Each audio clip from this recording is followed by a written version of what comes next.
আসসালামু আলাইকুম প্রিয় লিসেনার্স, সবাই কেমন আছেন? আশা করছি সবাই ভালো আছেন। বরাবরের মতো আলহামদুলিল্লাহ আমিও ভালো আছি। আপনাদের মাঝে চলে এসেছি আবারও ভূত এফএম উইথ এমজে।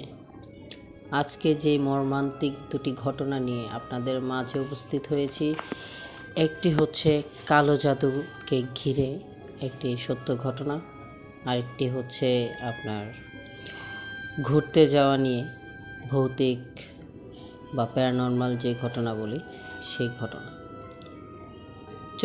তো চলুন বেশি দেরি না করিয়ে আমরা মূল ঘটনাটিতে চলে যাই। ঘটনাটি প্রথম যে ঘটনা কালো জাদুকে ঘিরে, সেই ঘটনাটি আমি শুনেছি আমার এক কাজিনের থেকে, আমার এক আপুর থেকে। আসলে আমরা অনেকেই অনেকভাবে অনেক রকম করে মানুষকে কালো জাদু করে থাকি বা মানুষের সাথে এরকম ঘটনা ঘটে থাকে। সে ঘটনাটির একটি ঘটনা আজকে আপনাদের সাথে শেয়ার করব। আমি আমার আপুর থেকে যেভাবে শুনেছি সেইভাবেই আপনার সাথে শেয়ার করছি। জানি না আপনাদেরকে কতটুকু ভালো লাগাতে পারবো, তবে পুরোপুরি চেষ্টা করব যাতে আপনাদের এই ঘটনাটি ভালো লাগে। তো চলুন বেশি দেরি না করে ঘটনাটিতে চলে যাওয়া যাক। ঘটনাটি কিছুদিন আগের ঘটনা। কিশোরগঞ্জ জেলার কিশোরগঞ্জ থানার একটি গ্রাম হচ্ছে পাবইকান্দি। সে পাবইকান্দিকে ঘিরেই ঘটনাটি। আসলে আমরা 3 বোন। সেই 3 বোনের মাঝে আমার যে ছোট বোন, সে ছোট বোনের মাত্র 15 বছর। ও খুব ছটফটে ছিল, খুব চঞ্চল ছিল, দৌড়াদৌড়ি করতো, খুব মজা করতো, হাসি ঠাট্টা করতো, এদিক ওদিক ছুটে বেড়াতো। ও তখন 9-এ পড়ে, ক্লাস 9-এ। আপনার সব কিছু মিলে আমার ফ্যামিলির সব দিক দিয়ে ভালো যাচ্ছিল। আমরা সবাই সুখী একটা ফ্যামিলি বলে ওই ফ্যামিলিটাই আমাদের ছিল, খুব হ্যাপি ফ্যামিলি। তো আমরা সবাই যখন ধানের সিজন আসে আমরা সবাই ধান নিই। বিকেলবেলা আমি, আম্মু আর হচ্ছে আমার মেজো বোন। তো আমরা তিনজন মিলে ধান নিচ্ছিলাম, মানে ধান শুকাচ্ছিলাম তখন। আম্মু ঘরে যায় আর আমি বাহিরে বসে ধান পাহারা দিচ্ছিলাম যাতে মুরগিতে আপনার ধান না খেয়ে ফেলে। আর আমার মেজো বোন আমার পাশেই বসেছিল। হঠাৎ করে আমার বোন স্কুল থেকে আসলো, ছোট বোন, ওর নাম ফারজানা। ফারজানা আসে স্কুল থেকে। যখন ও স্কুল থেকে আসে নর্মালি ছিল, স্বাভাবিক আর 4টা দিনের মতোই ছিল। ও খুব ছটফট করছিল, মজা করছিল। স্কুল থেকে এসে ব্যাগটা রেখে আমাদের সাথে মজা করতেছিল। তো ওকে বললাম যে যা ঘরে যা, এখন তুই ফ্রেশ হয়ে খাওয়া দাওয়া করে একটু ঘুমা, কারণ স্কুল থেকে এসেছিস খুব ক্লান্ত, তুই গিয়ে ঘুমা। তো তখন ও ঘরে যায়, ঘরে গিয়ে আবার চলে আসে। যখন ঘরে যায়, ঘর থেকে আবার চলে আসে, তখন ওর ফেসটা একটু অন্যরকম ছিল। ফেসটা কেমন যেন মলিন হয়ে গেছে। চেহারার ভিতর একটা ভয় ভয় কাজ করতেছিল, ওর ঘাম ঝরছিল। আমার মেজো বোন ওকে জিজ্ঞাসা কর, ফারজানা তোর কি হয়েছে, তোকে এমন দেখা যাচ্ছে কেন? ওর কোনো উত্তর নেই, ওর থেকে কোনো উত্তর পাচ্ছিলাম না। হঠাৎ করে ও চিৎকার করে উঠলো আর মাটিতে লুটে পড়লো, মাটিতে শুয়ে পড়লো। আমরা সবাই ভয় পেয়ে গেলাম। দুজনে দৌড়ে গিয়ে ওরে ঝাপটিয়ে ধরে মানে বুকের সাথে নিয়ে বলতে লাগলাম, তোর কি হয়েছে, হঠাৎ কি হয়েছে তোর, তুই এমন করতেছিস কেন? ও 2 হাত পাও উল্টে দিয়ে, চোখগুলো উল্টে দিয়ে যে কেমন করতেছিল তখন বলার বাহিরে। তখনই ওর মুখ থেকে শুনতে পারতেছিলাম যে ওকে আর রাখবো না, ওকে নিয়ে চলে যাব। তখন আমরা স্বাভাবিকের মতো ভয় পেয়ে যাই যে কি বলতেছে ও। হঠাৎ চোখ উল্টে দিছে, মুখ যেন কেমন ফ্যাকাশে হয়ে গেছে, হাত পাউটি উল্টে দিয়ে হাত পাও মানে ভেঙে ফেলবে এমন মনে হইতেছে। আর মানে চুল টুল ছাড়া কেমন যেন করতেছে। ওর চিৎকারে আম্মু ঘর থেকে দৌড়ে আসছে। কি হয়েছে কি হয়েছে, ওর এই অবস্থা থেকে তো আম্মু পুরোই কান্নাকাটি শুরু করে দিয়েছে। আম্মু যখন কাঁদতেছিল তখন আম্মুকে আমার মেজো বোন গিয়ে সান্ত্বনা করতেছে যে আম্মু তুমি কান্না করো না, সমস্যা নাই, দেখি কি করা যায়। এর মধ্যে আমাদের যে পাড়া প্রতিবেশী ছিল আমার এক কাকা, উনি আসে। উনি আসার পরে এটা দেখে উনি স্বাভাবিকের মতো একটা ইয়াসিন সূরা পড়ে, আর কি কি সূরা যেন পড়েও উনি পড়ার পর উনি ফু দেয়। এটা মানে আমার বোনের উপর, ফারজানার উপর ফু দেওয়ার পরে ও একটু স্বাভাবিক হয়, নর্মাল হয়। তখন ওকে ঘরে নিয়ে যাই, নিয়ে গিয়ে ওকে শোয়ায় ওর মাথায় একটু পানি দিই। পানি দেওয়ার পর আম্মুকে বলি যে তুমি চিন্তা করো না, ঠিক হয়ে যাবে, আব্বু আসুক, দেখি কি করা যায়। পরে ওই আঙ্কেল বলতেছে যে একটা কবিরাজ ডাক দাও, একটা কবিরাজ আনলে ভালো হবে। তখন আমরা বলতেছি যে হঠাৎ কবিরাজের কাছে নিয়ে যাব, আগে বিষয়টা দেখি, আব্বু আসুক, আব্বুর সাথে শেয়ার করি।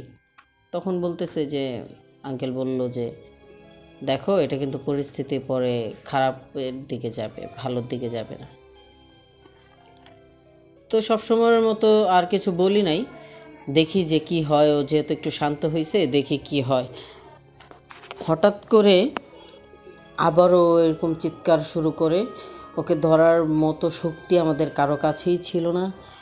ও এদিক ওদিক ছুটতে লাগলো, ঘরের এ কোণা থেকে ওই কোণা, নিজের মাথা দেয়ালে মানে বাড়ি দিচ্ছে, আর চুল টেনে টেনে বলছে যে ওকে নিয়ে যাব, ওকে আর তোদের মাঝে রাখবো না, ওকে আমার খুব ভালো লাগছে,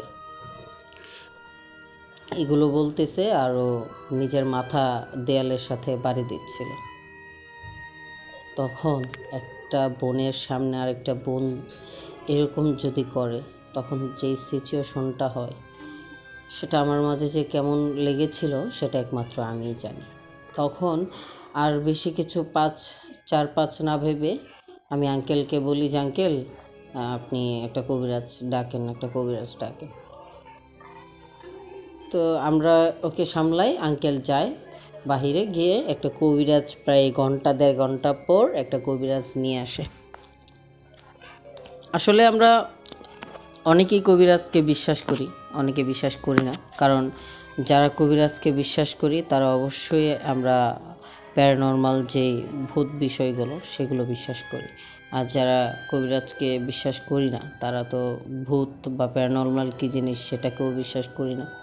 আসলে বিশ্বাস করাটা না করাটা যার যার ব্যক্তিগত বিষয়।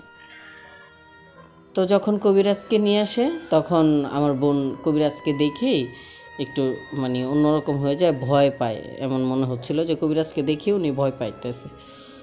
তো আমার বোন একটা দেয়ালের এক কোণায় গিয়ে মানে জড়ো হয়ে বসে আছে। কবিরাজকে দেখি আমরা আরও সামনে যাই না, কবিরাজ বলে যে আর সামনে যাওয়ার দরকার নেই।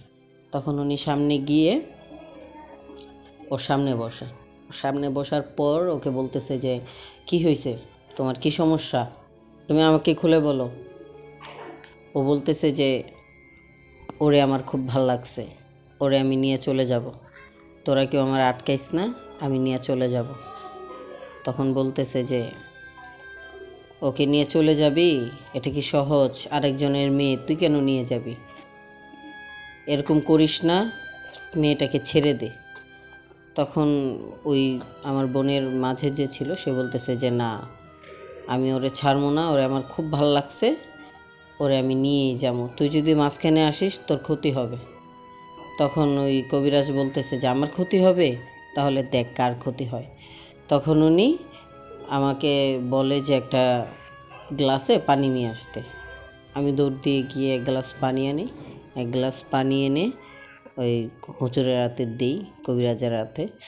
কবিরাজে কি যেন সূরা বা মন্ত্র যেটাই হোক ওইটা পরে পানিতে ফু দিয়ে ওই পানি ছিটানোর পরপরই মানে ওর শরীর থেকে ওইটা ছুটে যাওয়ার সাথে সাথে হুজুর বা ওই কবিরাজ ওর হাতে একটা লাল সুতো দিয়ে মানে 7টা গিঁট বেঁধে তারপরে ওর হাতে বেঁধে দেয়। যে এই সুতোটা কোনোভাবেই যাতে ও না খুলে। আর ওর এই রুগীর মাকে পরে আমার আম্মুকে ডাক দেয়। আমার আম্মু যায় ওনার পাশে, যে রুগীর বাবা কোথায়। পরে বলে রুগীর বাবা তো কাজে, আমরা এখনও তাকে কিছু বলি নাই বিষয়টা।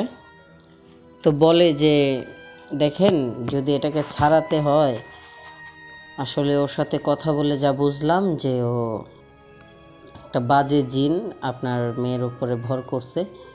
আসলে ভর করছে বলতে ভুল হবে, আপনার মেয়েকে কেউ কালো জাদু করছে জিনের মাধ্যমে। তো যে আপনার মেয়েকে মানে নিজের করে চাইতেছে, ওই লোকটাই বা ওই ব্যক্তিটাই এই জিনটাকে দিয়ে মানে কোনো হয়তো বা কবিরাজ দিয়ে ওকে কালো জাদু করছে, বশ করার জাদু করছে। তখন তো আমার মা শুনে খুব কান্নাকাটি করতেছে যে আমার মেয়েটা ছোট মানুষ, ওরে কেন কেউ এমন করলো, প্লিজ আপনার যদি কোনো সহযোগিতা আমার করেন ভালো হয়, কিভাবে এটা থেকে মানে রক্ষা পাওয়া যায়।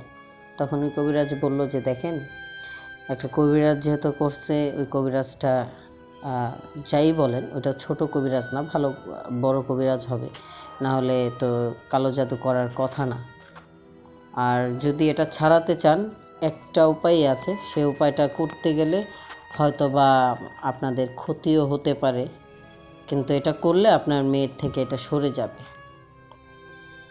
তো তখন আর আমরা অন্য কিছু ভাবি নাই। আম্মু বলে যে হ্যাঁ ঠিক আছে, আমি রাজি, যাই বলবেন আমার মেয়ের জন্য আমি করব। কারণ সবার প্রথমে আমার মেয়ে, আর কেউ না। আমি যত ক্ষতি হোক আমি মেয়ের জন্য করব। তখন বলে যে আমি একটা তাবিজ দিচ্ছি, তাবিজটা আমাবস্যার রাতে একটা নতুন কবর দেখে কবরস্থানে গিয়ে ওই নতুন কবরে এই তাবিজটা রেখে আসতে হবে। যখন এটা আমার মাকে বলল কবিরাজ, আমার তখন আর ভিতরে পানি নাই যে এত রাতে এত ভিতরে কে যাবে, কে গিয়ে এই তাবিজটা রেখে আসবে।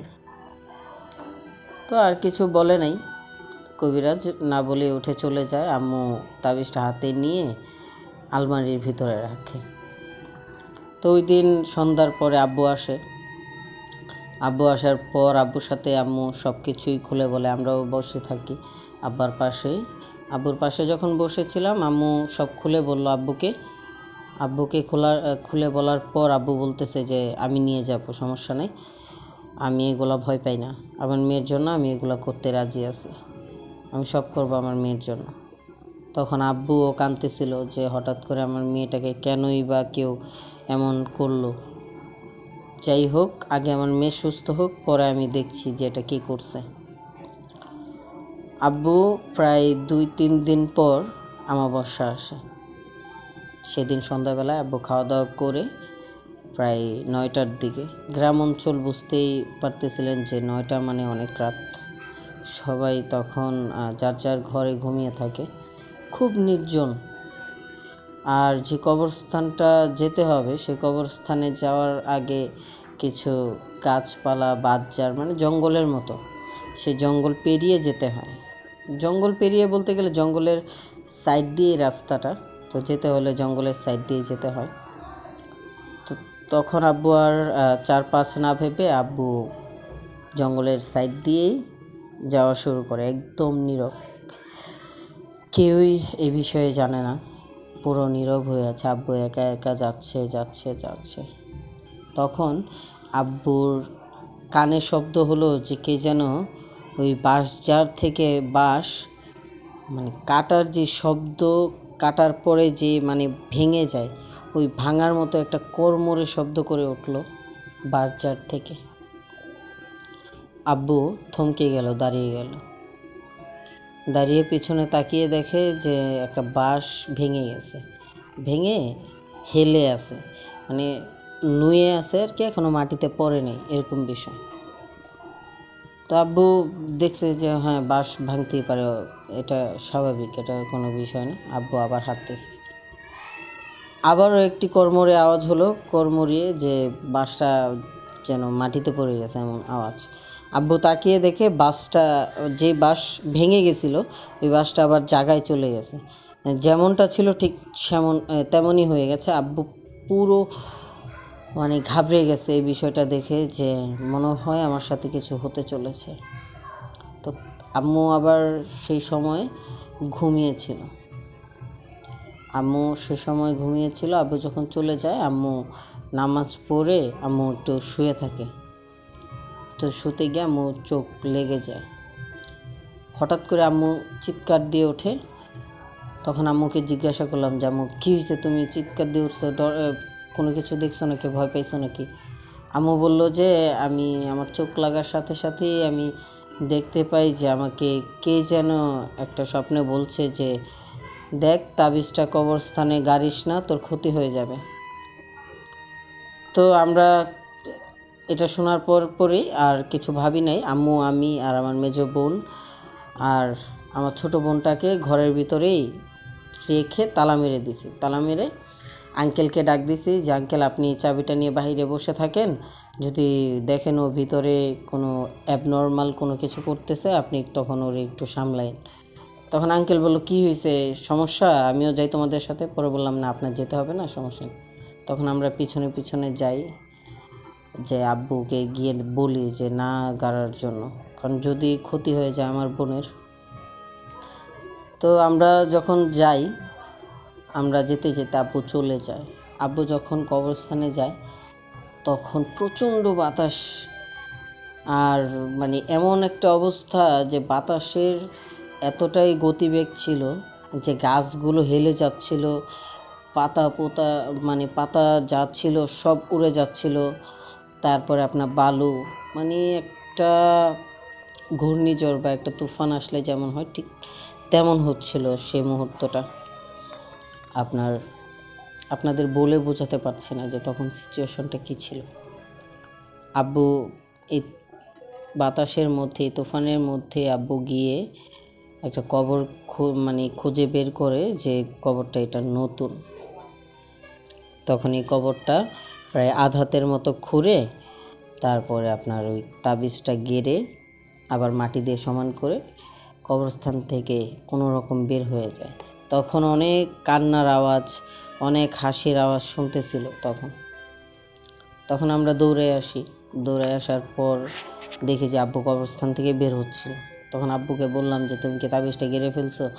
বলে হ্যাঁ, তাবিজটা গেড়ে ফেলছি, চল, আর কোনো সমস্যা নেই। তখন আব্বুকে বললাম যে আম্মু এই স্বপ্নগুলো দেখছে, আব্বু তাবিজটা উঠায় ফেলো। পর আব্বু বলতেছে না, এখন তাবিজটা যেহেতু গেড়ে ফেলছি, এটা উঠালে আরও বেশি প্রবলেম হবে, আরও বেশি সমস্যা হবে, চল আমরা বাড়িতে যাই, ইনশাল্লাহ আল্লাহর রহমতে কিছু হবে না, যা হবে ভালোর জন্যই হবে। তখন আব্বুর কথা শুনে আর আমরা জোর করি নাই, আব্বুর সাথে সাথেই আসি বাড়িতে এসে আঙ্কেলকে বাহিরে বসা দেখি। আঙ্কেলকে বলি যে ভিতরে কি কোনো শব্দ শুনছেন, কোনো প্রবলেম হয়েছে? তখন আঙ্কেল বলল যে না, ভিতরে তো কোনো শব্দ শুনি নাই, আমি তো বাহিরেই বসে আছি অনেকক্ষণ যাবৎ। আমরা আঙ্কেল থেকে চাবিটা নিয়ে তালাটা খুলে দেখি আমার বোনের হাত পাও, মানে মানুষ হাত মুচড়ে ভেঙে ফেললে যেভাবে উল্টে থাকে সেভাবে উল্টে আমার বোনের ঘাড়টা উল্টায় আছে। কিছু বলার ছিল না, তখন ভিতরটা খুব ভেঙে চুরমার হয়ে গেছে, যে যার জন্য এত কষ্ট করলাম আজ তার মৃত লাশটা আমাদের সামনে ভেসে গেছে। আম্মু দেখার সাথে সাথেই আম্মু তো কান্নাকাটি শুরু করছে, আব্বু, আমরা সবাই তখন কান্নাকাটি করতেছিলাম আমার বোনটাকে জড়িয়ে ধরে। তখন আঙ্কেল গিয়ে, মানে এই সিচুয়েশন দেখে আঙ্কেল গিয়ে কবিরাজটাকে ডেকে আনে। তারপর কবিরাজটাকে আম্মু বলল যে এই বিষয় আমাকে না করছিল, তারপরেও তাবিজটা গাড়া হয়েছে। কবিরাজ বলল যে আপনি এই স্বপ্নটা দেখছেন, তো তাবিজ কেন গাড়লেন? আপনি যে তাবিজটা না গাড়তেন, ওরা স্বইচ্ছাই মেয়েটাকে ছেড়ে দিত। আর পরে আমরা আর কবিরাজটাকে কী বলবো, কবিরাজটার তো আর দোষ ছিল না, আমরা সময় মতো ওই জিনিসটা থেকে আটকাতে পারলাম না আমার আব্বুকে। তো এটাই ছিল আমার ঘটনা। যদি ভালো লেগে থাকে এটা শোনাবেন। আর আমার নামটা আপনাদেরকে বলা হয়নি, আমার নাম সুমাইয়া। তো আশা করি আপনাদের কাছে এই মর্মান্তিক ঘটনাটি ভালো লাগবে, শেয়ার করার মতো হবে আপনাদের লিসেনারদের কাছে। কি বলবো, এই ঘটনাটি হয়তোবা তার মতো করে সাজিয়ে বলতে পারিনি, তবে যতটুকু নিজের মতো করে সাজিয়ে আপনাদের কাছে উপস্থাপনা করেছি, আশা করি ভালো লাগবে। আমরা অনেক সময় অনেককে কাছে পাওয়ার জন্য এরকম ব্ল্যাক ম্যাজিক করে থাকি, কালো জাদু।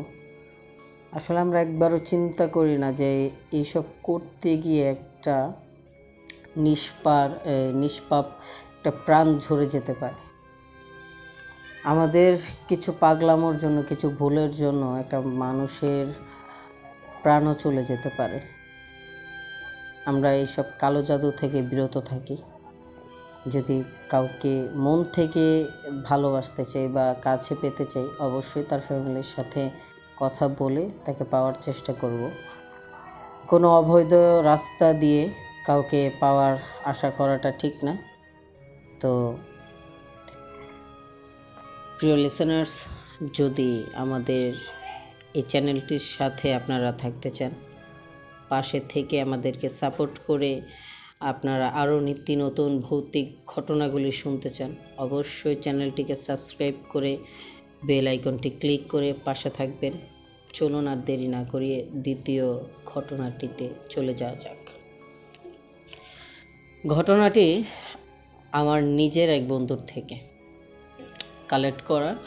তার থেকে কথা তার সাথে গল্প করতে করতে তার একটি ট্যুরে যাওয়ার ঘটনা শুনতে পারি। তো ট্যুরে যাওয়ার পর তার সাথে যে ভৌতিক একটি ঘটনা ঘটেছে, সেই ঘটনাটি আপনাদের সাথে শেয়ার করব। ঘটনাটি হচ্ছে সেলিম নামের আমার এক বন্ধুর থেকে। তোর থেকে যেই ঘটনাটি আমি শুনেছি, ওইটা আমি নিজের মতো করে সাজিয়ে আপনাদের সামনে উপস্থাপনা করছি। সময়কাল ছিল তখন 2013। তখন আমরা সবাই ক্লাস 9-এ পড়ি। আমরা দেখা যাচ্ছে যে পরীক্ষার পর প্রায় 10-15 দিন আমরা ছুটি পাই বা বন্ধ থাকে স্কুল। তো এই ফাঁকে ওই সেলিম আর ওর 3 বন্ধু মিলে, ওরা 4 জন ঢাকায় ঘুরতে যায়। আপনার পুরান ঢাকা সূত্রাপুর থানা, ওইখানে ওরা ঘুরতে যায়।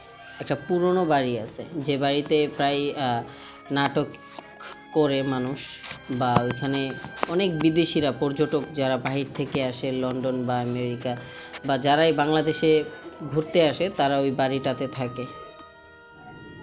প্রিয় লিসেনার্স, চলুন দ্বিতীয় ঘটনাটিতে চলে যাওয়া যাক। যে ঘটনাটি এখন আপনাদের সাথে শেয়ার করব, যে দ্বিতীয় ঘটনা, সেই ঘটনাটি আমার বন্ধুর থেকে কালেক্ট করা। তার সাথে কথা বলতে বলতে সেই ঘটনাটি তার কাছ থেকে শোনা। তো তার কাছে যেভাবে শুনেছি, আমি ঠিক সেভাবেই আপনাদের কাছে তুলে ধরার চেষ্টা করছি। চলুন ঘটনাটি শোনা যাক। ঘটনাটি 2013। তখন আমরা ক্লাস 9-এ পড়ি। পরীক্ষার পর আমরা 10-15 দিনের ছুটি পাই, স্কুল বন্ধ থাকে। তো আমরা 4 বন্ধু মিলে প্ল্যান করি কোথায় যাব।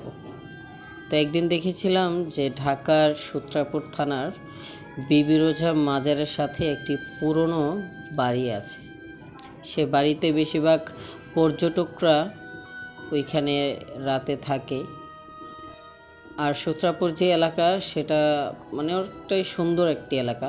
শ্যামবাজার বা ওইখানে সদরঘাট আছে, ওইখানে নদী আছে, বিভিন্ন লঞ্চ আছে, দেখার মতো অনেক কিছুই আছে। তো আমরা এক বড় ভাইয়ের থেকে কথা বলে ওই বাড়িটা একটা রুম আমরা বুক করি, যে ওইখানে আমরা থাকবো আর ওইখানে ঘুরবো। তো যেই কথা সেই কাজ, আমরা একটা রুম পেয়ে যাই ওই বাড়ির। আমরা সবাই পরের দিন ঢাকায় চলে যাই। ঢাকায় যাওয়ার পর আমরা বাড়িতে উঠি। বাড়িটা একদম পুরনো ছিল। মানে লাল ইট দিয়ে, লাল মাটির তৈরি এরকম বোঝা যাচ্ছিল যে মাটির তৈরি বাড়িটা, কিন্তু অনেক সুন্দর কাজ করা, অনেক পুরনো। কোনো এক মন্ত্রী থাকতো, মন্ত্রী না কি যেন একটা বাড়ি ছিল ওইটা। তো আমরা মানে যেহেতু পুরনো বাড়ি, একটা ভৌতিক বিষয় আছে, ওইটা আমরা খুব এনজয় করতেছিলাম। আমরা ফ্রেশ হয়ে আমরা রুমে কাপড় চোপড় রেখেই ফ্রেশ হয়ে আমরা বের হয়ে যাই খাবার দাবার করার জন্য। তো আমরা একটা জিনিস লক্ষ্য করলাম যে আমরা ছাড়া আর কেউ সেই দিন ওই বাড়িতে ছিল না, ওই বাড়িটিতে কেউ ওই দিন ছিল না।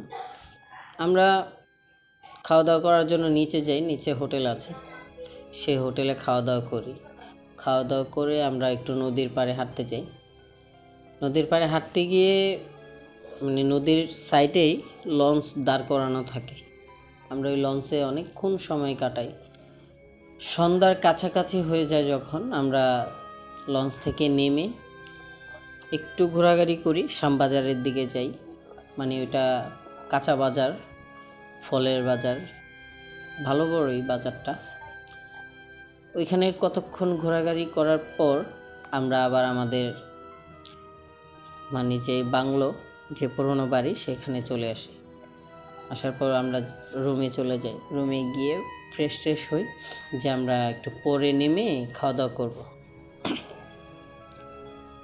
তো দেখা যাচ্ছে যে আমরা একটু পরে বলতেই প্রায় 9:30 বেজে যায়। আমরা সবাই বলতেছিলাম 4 জন যে চল এখন খাওয়া দাওয়া করি, করে এসে শুয়ে পড়ি, যেহেতু সারাদিন জার্নি ছিল, আবার আসার পরেও একটু রেস্ট নেই। তো খাওয়া দাওয়া করে এসে তাড়াতাড়ি শুয়ে পড়বো। আমরা সবাই যাই নিচে খাওয়া দাওয়া করার জন্য। খাওয়া দাওয়া করি, খাওয়া দাওয়া করে উপরে উঠতে প্রায় 11টা বেজে যায়। আমরা উপরে উঠে একটা রুমের ভিতরেই 2টা খাট ছিল। তো যেহেতু আমরা 4 জন ছিলাম, 4 জনের কোনো প্রবলেম হয়নি। আমরা দুজন করে 2টি খাটে শুয়ে পড়ি। শুয়ে পড়ার সাথে সাথেই 4 জনই ঘুমিয়ে যাই, যেহেতু ক্লান্ত শরীর ছিল। শোবার সাথে সাথেই 4 জন ঘুমিয়ে যাই। হঠাৎ করে আমার মধ্যরাতে আমার ঘুম ভেঙে যায়। ঘুম ভাঙার পর আমি একটা ফিল করতে পারি যে নূপুরের আওয়াজ শুনতে পারতেছিলাম তখন, যে কে যেন হাঁটতেছে, পায়ের নূপুরের আওয়াজ। তো আমি আবার আমার পাশের জনকে ডাক দিই যে একটু উঠতো, তাড়াতাড়ি ওঠ। পরে ও চোখে মুখে ডলতে ও উঠে ও আপনার চোখ ডলতে বলে যে কি হয়েছে। আমি বলি যে দেখতো, কারো পায়ের নূপুরের আওয়াজ শুনতে পারতেছিলাম। ও বললে যে আর দূর ঘুমাতো, হয়তোবা ঘুম ভাঙছস দেখে হয়তোবা এটা হচ্ছে, শুয়ে পড়। তো আমি বলি হ্যাঁ হতেও পারে, হয়তোবা আমি ভুল শুনছি। যখন আমরা দুজনই শুতে যাব তখন আবার শুনতে পারলাম যে পায়ের নূপুরের আওয়াজ মানে আমার পুরো দরজার সাথে ঘেঁষে যাচ্ছে। তখন ও লাফ দিয়ে উঠলো, বললো যে এই পায়ের নূপুরের আওয়াজ শুনতে পারলাম না। আমি তখন বললাম হ্যাঁ, আমি তো তখন তোকে বলছি যে তুই তো আমার কথাটা মানে কানেই নিলি না। ও বলল যে ওদের 2টাকে ডাক দিছি, বলছি যে দেখ এই বাড়িতে মানে নূপুরের আওয়াজ শুনতে পারতেছি, কে যেন হাঁটতেছে। ওরা বলল যে দেখ মজা করিস না, আমাদের সাথে প্র্যাঙ্ক করিস না, আমরা খুব ক্লান্ত মামা, ঘুমাইতে দে। তখন ওরা শুয়ে পড়ে, আমরাও শুয়ে পড়ি যে বাদ দিয়ে হয়তোবা হতেও পারে এরকম কিছু, যে মানুষ হাঁটতেছে বা বাহিরের কিছুর আওয়াজ শুনতে পারতেছিল। আবার শুয়ে পড়ে।